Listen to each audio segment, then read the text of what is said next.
Il-Ministru l-ġdid tal-Intern Glenn Bedingfield ikkonferma li l-inkjesta interna li għaddejja fil-ħabs qed tinvestiga l-fatt li kien hemm priġunier li aċċessa l-internet mill-laptop, fatt li issa kien konfermat mill-Ministru nnifsu. Glenn Bedingfield tkellem bis-sissa wara l-aħbar li ħarġet minn Net News 4 ilu fis-16 ta' Ġunju u wara li saru dikjarazzjonijiet ta' pis kbir mill-avukat Jason Azzopardi.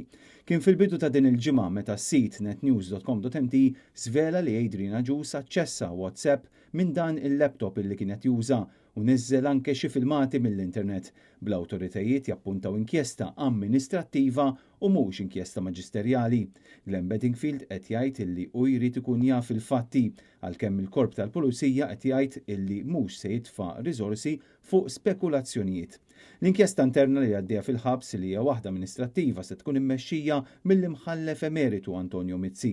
Adrian Agius jinsab il-ħabs b'sentenza ta' priġunerija għal omru fuq il-każ tal-qtil tal-avukat Carmel Kirkop u l-aħbar li aċċessa l-internet mill-ħabs ħolqot furur kbira għal fatt li hija xi ħaġa li tikser kull forma ta' sigurtà li suppost hija garantita fil-faċilità korrettiva ta' Kordin.